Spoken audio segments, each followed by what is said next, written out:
Hello everyone. Krishnakumar എന്തുകൊണ്ട് പ്രതികരിക്കുന്നില്ല? ദിയ കൃഷ്ണയുടെ പ്രസവവേദന 70 ലക്ഷം ആൾക്കാർ കണ്ടിട്ടും കൃഷ്ണകുമാർ എന്തുകൊണ്ട് ഇതിന് അഭിപ്രായം പറയുന്നില്ല എന്നതാണ് നിലവിൽ കമൻറ്റ് ബോക്സിലായി കുറേ പ്രേക്ഷകർ ചോദിക്കുന്നത്. എവിടെയാണ് കൃഷ്ണകുമാർ? കൃഷ്ണകുമാർ ഒരു വാക്ക് പോലും പറയുന്നില്ല. അപ്പോൾ ഇന്നലെ കൃഷ്ണകുമാർ കൃത്യമായ അയാളുടെ അഭിപ്രായം പറയുകയാണ് ആ പ്രസവം പുറത്തുവിട്ടതിനെക്കുറിച്ച്. ആ വാക്കുകൾ നമുക്കൊന്ന് കേട്ടു നോക്കാം. ഓക്കെ. ഓസിയുടെ വീഡിയോ എന്ന് പറയുന്നില്ലേ, ഈ വീഡിയോയ്ക്കകത്ത് പലരുടെ അഭിപ്രായം എന്താണ്? ഞാൻ എൻ്റെ മക്കളെ പ്രസവിച്ചത് മുഴുവൻ ഞാൻ കാണുകയായിരുന്നു. അന്ന് ഞങ്ങൾക്ക് ഓരോ ലേബർ റൂമുകളിലുണ്ടായ ബുദ്ധിമുട്ടുകളെ പറ്റിയൊക്കെ വളരെ വിശദമായിട്ട് പലരും എഴുതിയിരിക്കുക. എന്ത് ഭാഗ്യമുള്ള വീട്ടിലാണ് ഇവർ ജനിച്ചത്. ശരിയാണ്, അതൊരു ഭാഗ്യമാണ്, അനുഗ്രഹമാണ്. പലർക്കും പലത് ഇപ്പം പ്രസവിക്കാൻ പോകുന്ന പലർക്കും ഇങ്ങനെയാണ് പ്രസവം. പലർക്കും ഇതിനെപ്പറ്റി ഒരു പിക്ചർ ഇല്ലായിരുന്നു. അപ്പോൾ ഇത് ആൾക്കാരിലോട്ട് സന്ദേശം വിടുന്നത്, ഈ സന്ദേശത്തിന്റെ അടിസ്ഥാനം എന്തെന്നറിയോ? ഒരു സ്നേഹമാണ്. കാരണം വെച്ച് കഴിഞ്ഞാൽ എത്രയായാലും ഈ സുന്ദര പ്രസവം, എന്ത് പ്രസവം എന്ന് പറയുന്നത്, സുഖപ്രസവം എന്ന് പറയും. അത് പറയാനൊക്കെ കൊള്ളാം, അത്ര സുഖകരമല്ല. വളരെയധികം ആ പ്രസവ വേദനയേക്കാൾ അതിന് മുമ്പ് അനുഭവിക്കുന്ന മാനസിക പ്രശ്നങ്ങളുണ്ട്. ഇത് ചിലർ പറയും, ഇന്നെന്താണ് എല്ലാവരും സിസേറിയൻ. നോർമൽ ഡെലിവറിയേക്കാളും അങ്ങേയറ്റം ബുദ്ധിമുട്ടുന്നതാണ് സിസേറിയൻ. അതിനെ പറ്റി കൂടുതൽ അറിയാത്തതുകൊണ്ടാണ് ആൾക്കാർ അങ്ങനെ പറയുന്നത്. അത് നടക്കുന്ന സമയത്തുണ്ടാകുന്ന പ്രശ്നങ്ങൾ, ഇത് കഴിഞ്ഞ് എണീക്കാൻ പറ്റാതെ ലൈഫ് ലോങ് നടുവേദന വന്നവർ എന്തൊക്കെ ബുദ്ധിമുട്ട് അനുഭവിക്കുന്നുണ്ട്. അപ്പം ഇതിലോട്ടൊക്കെ ഒരു വെളിച്ചം വീശുന്ന ഒരു സംഭവം. ഞാൻ എൻ്റെ മകളുടെ വീഡിയോ ഒന്നുമല്ല പറഞ്ഞു വരുന്നത്. ചില മാറ്റങ്ങൾ സമൂഹത്തിൽ ഉണ്ടാക്കാൻ ദൈവം ഒരു അവസരം കൊടുക്കും. എൻ്റെയൊക്കെ മക്കൾ ജനിച്ചപ്പോൾ തന്നെ അവർക്ക് ഒരു പ്രത്യേക ഒരു മാനസികത ഉണ്ടായിരുന്നു. അതായത് ഈ അച്ഛൻ്റെ അമ്മയുടെ കൂടി ജനിച്ചു വളർന്നാൽ നമുക്ക് നമ്മുടെ മനസ്സിൽ തോന്നുന്ന ഒരു വീഡിയോ എടുക്കാം, അത് പ്രദർശിപ്പിക്കാം, ആരുടെ അനുവാദം വേണ്ട. ഞാനും തുറന്നു ചോദിക്കാം, ഇത് കാണുന്നവർക്ക് മനസ്സിലാവും എത്ര മക്കൾക്ക്, അതായത് പ്രത്യേകിച്ച് പെൺമക്കൾക്കൊരു വീഡിയോ എടുക്കാം, എടുത്താൽ ഇടുന്നതിന് മുമ്പ് മാതാപിതാക്കൾക്ക് എന്ത് തോന്നും, അത് വേണ്ട, അല്ലെ സമൂഹത്തിന് എന്ത് തോന്നും, ഇതൊക്കെ ചിന്തിക്കുന്നവരാണ് കൂടുതൽ ആൾക്കാർ. ഞാൻ പറയുന്നത് ശരിയല്ലേ? ഇതൊന്നും തോന്നേണ്ട ആവശ്യമില്ല നിങ്ങളുടെ മക്കൾക്ക്.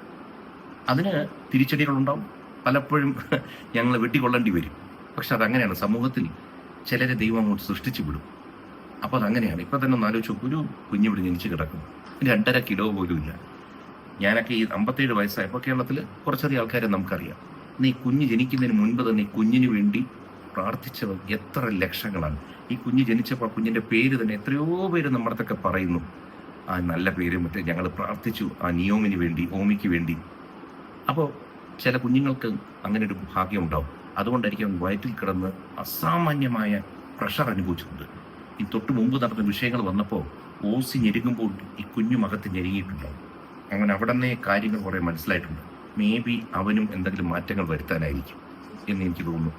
പിന്നത്തെ ഒരു വിഷയം എന്ന് വെച്ച് കഴിഞ്ഞാൽ, ഈ സ്ത്രീകളുടെ വിഷയം തന്നെ വീണ്ടും ഞാനിലോട്ടില്ല. ഇതിപ്പോൾ ഈ പ്രസവത്തെ പറ്റിയൊക്കെ ഡിസ്കഷൻ വന്നു. ചിലർ എനിക്കെതിരെ പോലും വളരെ മോശമായ സംഭവങ്ങൾ ഇട്ടിട്ടുണ്ട്. അതാണെന്നൊക്കെ എനിക്കറിയാം. എനിക്ക് അതിലൊക്കെ സന്തോഷമുള്ളൂ. പക്ഷെ ഒന്ന് മനസ്സിലാക്കി, പ്രസവം അവിടെ നിൽക്കട്ടെ. പെൺകുഞ്ഞുങ്ങൾ ജനിക്കുമ്പോൾ തൊട്ടുള്ള ശാപവാക്കുകൾ നമ്മൾ ധാരാളം കേട്ടിട്ടുണ്ട്. ആർക്കും വേണ്ട. കേരളം അങ്ങനെയല്ല. കേരളം വളരെയധികം മുന്നോട്ട് പോയൊരു സംസ്ഥാനമാണ്. പക്ഷേ ജനനം, അത് കഴിഞ്ഞ് വളർത്തുമ്പോൾ തന്നെ നമ്മുടെ ആണും പെണ്ണും എനിക്ക് വ്യത്യാസമില്ല, എല്ലാവരും ആരോഗ്യമുണ്ടല്ലോ, ഒക്കെയാണ്. പക്ഷെ ആൺകുഞ്ഞുങ്ങൾക്ക് ഒരു സ്പെഷ്യൽ ഇത് കൊടുക്കും. പെൺകുഞ്ഞുങ്ങൾക്ക് നീ ഇവിടെ നിൽക്കുക, അവൻ്റെ കാര്യം നോക്കണ്ടേ എന്ന് പറയുന്നതൊക്കെ നമ്മൾ കേൾക്കാറുണ്ട്. ഇത് കഴിഞ്ഞ് ഇപ്പോൾ പീരിയഡ്സ് എന്ന് പറയുന്ന സംഭവം, ഇത് തന്നെ എന്തുമാത്രം ഇഷ്യൂ ഉണ്ടാക്കും ഒരു മാസത്തിൽ. മാനസിക സമ്മർദ്ദം, പലവിധ പ്രശ്നങ്ങൾ, ഇതിനെ പേരൻസ് എടുക്കുന്ന രീതി, എന്തൊക്കെ ഇത് കഴിഞ്ഞിട്ടാണ് ഈ പ്രസവം എന്ന് പറഞ്ഞൊരു പ്രക്രിയയിലോട്ട് വന്നു. വരുമ്പോൾ തന്നെ എത്ര ആക്ഷേപ വാക്കുകൾ കേൾക്കുന്നുണ്ടെന്ന് എനിക്കറിയാം. പ്രസവത്തിന് മുൻപ്, പ്രസവ സമയത്ത്, ആ ലേബർ റൂമുകളിൽ. അപ്പോൾ പലരും അവിടുത്തെ ഗവൺമെൻറ് ഹോസ്പിറ്റലിലെ ഡോക്ടേഴ്സിനെയും നഴ്സസിനെയും കുറ്റം പറയും. എനിക്ക് അവരെയും കുറ്റം പറയാൻ തോന്നുന്നില്ല. കാരണം 10-20 പേഷ്യൻസിനൊക്കെ ഒരു പ്രസവത്തിന് അവിടെ ആയിരിക്കും. എത്ര ഡോക്ടേഴ്സ്, എത്ര നഴ്സസ് കണക്കറിയില്ല, വളരെ പരിമിതമാണ്. അവരുടെ ക്ഷമ പോകുന്നുണ്ടാവും. അവിടുത്തെ ഒരു അന്തരീക്ഷം വളരെ മോശമായിരുന്നു വർക്ക് ചെയ്യാൻ. ഇപ്പോൾ തിരിഞ്ഞു നോക്കൂ, ഇവിടുത്തെ നഴ്സസും ഡോക്ടേഴ്സും ഒക്കെ സിസ്റ്റേഴ്സൊക്കെ നമ്മുടെ അടുത്ത് വളരെ സ്നേഹത്തിൽ പെരുമാറാൻ, അവർക്കും നല്ലൊരു അന്തരീക്ഷത്തിൽ വർക്ക് ചെയ്യാൻ പറ്റുകയാണ്. അതൊരു വ്യത്യാസമാണ്. പിന്നെ പലതരം പ്രഷറുണ്ട്. അപ്പോൾ ആൾക്കാർ ഇപ്പോൾ പ്രസവത്തിന് വരുന്നവരുടെ ബന്ധുക്കളുടെ പെരുമാറ്റം എങ്ങനെയാണ്, അവരോട് തിരിച്ചെങ്ങനെയാണ്. അപ്പോൾ ഞാനിതെല്ലാം വരുമ്പോൾ എൻ്റെ മനസ്സിൽ കൂടെ പോകുന്നൊരു സംഭവം, ഇതെല്ലാം അടങ്ങിക്കഴിഞ്ഞിട്ട് ഈ ഒരു വിഷയം, അതായത് നമ്മുടെ ഈ പ്രസവത്തിൻ്റെ ഒരു കൾച്ചർ, ലേബർ റൂമിൻ്റെ ഒരു കൾച്ചർ, ഇതെല്ലാം മാറ്റാൻ ഏറ്റവും ഹയസ്റ്റ് ലെവലിൽ ഒരു നല്ലൊരു പ്രോജക്റ്റ് റിപ്പോർട്ട് ഉണ്ടാക്കി ഒന്ന് പ്രസന്റ് ചെയ്യണം എൻ്റെ മനസ്സിൽ പോവാണ്. കാരണം ഇത്രയധികം ആൾക്കാർ ഇതിനെ റെസ്പോണ്ട് ചെയ്തു. മേ ബി ഒരു 70 ലക്ഷത്തിന് പുറത്ത് ആൾക്കാർ കണ്ടിരിക്കുന്നു. അപ്പം ഞാൻ ആലോചിച്ചു, ഇത് ഒരു ചെറിയ വിഷയമല്ല. നമ്മൾ ഈ മൊത്തം ഒന്ന് ഉടച്ചു പാർക്കണം. കാരണം പ്രസവത്തിന് പോകുന്ന ഒരു പെൺകുട്ടി മനസ്സമാധാനത്തോടെ പോകണം.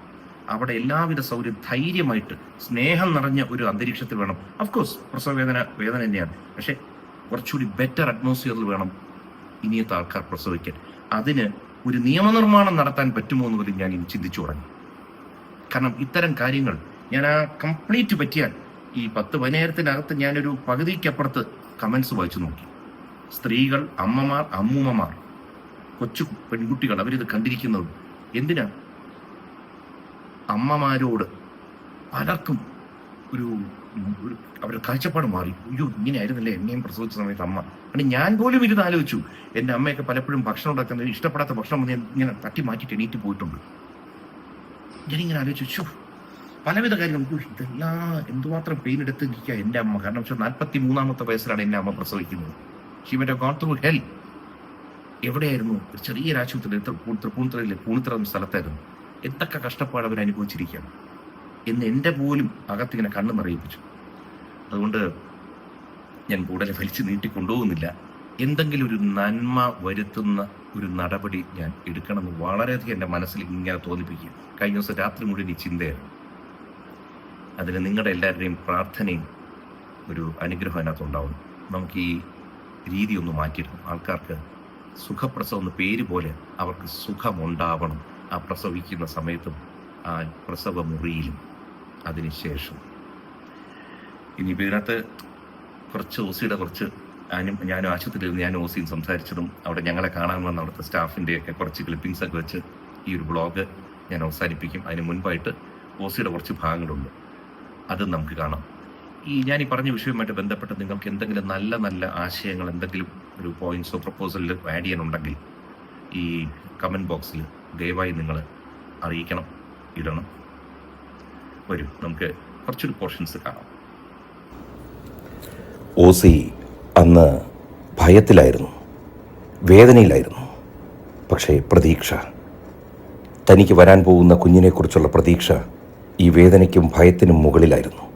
ഒപ്പം ദൈവതുല്യമായൊരു ഡോക്ടറുണ്ടായിരുന്നു, സ്നേഹസമ്പന്നരായ നഴ്സുമാരുണ്ടായിരുന്നു, ഭർത്താവ്, മാതാപിതാക്കൾ, സഹോദരങ്ങൾ എല്ലാവരും കൂടെ നിന്ന് ധൈര്യവും സ്നേഹവും ആശ്വാസവും കൊടുത്തപ്പോൾ വേദന ഉണ്ടായിരുന്നെങ്കിലും സുഖപ്രസവം എന്ന് പറയുന്ന ആ പ്രക്രിയ സുഖകരമായി നടന്നു കണ്ടു. ഇതൊരു ഭാഗ്യമെന്ന് ഞാൻ പറയില്ല, അനുഗ്രഹമാണ്. അനുഗ്രഹത്തിന് മുമ്പിൽ ഭാഗ്യം ചെറിയൊരു വാക്കാണ്. ഇത്തരം അനുഗ്രഹങ്ങൾ എത്ര പേർക്ക് ഇതിനു മുമ്പ് കിട്ടിയിട്ടുണ്ടെന്ന് എനിക്കറിയില്ല, കിട്ടിക്കൊണ്ടിരിക്കുന്നെന്നും അറിയില്ല, നാളെ കിട്ടുമോ എന്നും എനിക്കറിയില്ല. പക്ഷേ എല്ലാ അമ്മമാർക്കും ഇത്തരം അനുഗ്രഹം ഉണ്ടാവട്ടെ എന്ന് മനസ്സറിഞ്ഞും പ്രാർത്ഥിക്കുകയാണ്. ആശുപത്രിയിൽ നിന്നപ്പോൾ എനിക്ക് തോന്നി, വലിയ വലിയ ആരാധനാലയങ്ങളിൽ നടക്കുന്നതിനേക്കാൾ മനസ്സുരുകിയുള്ള പ്രാർത്ഥന ആശുപത്രിയിലെ മുറികളിലാണോ വരാന്തകളിലാണോ എന്ന് എനിക്കറിയില്ല. എന്നാൽ ആ കുഞ്ഞു വന്നു കഴിഞ്ഞപ്പോൾ ഒന്നടങ്കം സന്തോഷമായിരുന്നു. എല്ലാവരിലും ആ സന്തോഷം പകരുന്നത് കണ്ടു. ഇതൊക്കെ എവിടെ നിന്നാണ് ഈ അനുഗ്രഹം വന്നതെന്ന് എനിക്കറിയില്ല. ചിലപ്പോൾ കുറച്ച് നാളുകൾക്ക് മുമ്പ് നമ്മുടെ കുടുംബവുമായി ബന്ധപ്പെട്ട് നടന്നൊരു വിഷയത്തിൻ്റെ ആ സമയത്ത് ഒരുപാട് ആളുകൾ, ലക്ഷങ്ങളാണോ കോടികളാണോ എന്നറിയില്ല, ഞങ്ങൾക്കായി പ്രാർത്ഥിച്ചു. അതൊരനുഗ്രഹമായി ഞങ്ങളിൽ നിന്ന് വന്നു. ഞാൻ ഫോട്ടോ അല്ലേ എടുക്കണേ? ഞാൻ പലതും പറയും, മലയാളം, ഇംഗ്ലീഷ്, തമിഴ്, ഹിന്ദി.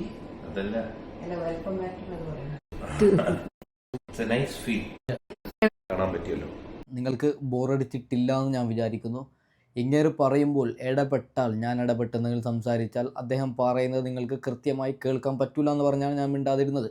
നോക്കൂ, എന്തൊരു ക്ലിയറാണ് ദിയ കൃഷ്ണയുടെ അച്ഛൻ കൃഷ്ണകുമാർ പറയുന്ന കാര്യങ്ങൾ. കുറേ പേര് കമൻ്റ് ഇട്ട് ചോദിക്കുകയാണ്, ഈ ലൈവ് അപ്ലോഡ് ചെയ്തത്, യൂട്യൂബിൽ അപ്ലോഡ് ചെയ്തത് കൃഷ്ണകുമാറിന് പിടിച്ചിട്ടില്ല, എന്തുകൊണ്ട്? അതായത് ലൈവിൽ കൃഷ്ണകുമാറിനെ കാണുന്നില്ല, എവിടെയും കൃഷ്ണകുമാർ ഒരക്ഷരം പോലും മിണ്ടുന്നില്ല എന്ന് ഇങ്ങനെ കുറേ പേര് കമൻ്റ് ഇട്ട് പറയുകയാണ്. അപ്പോൾ എല്ലാവർക്കുമുള്ള മറുപടിയാണ് കൃഷ്ണകുമാർ തന്നതൊക്കെ. അപ്പോൾ ഏതായാലും ഈ വീഡിയോ ഞാൻ വൈൻഡപ്പ് ചെയ്യുകയാണ്. Okay, by.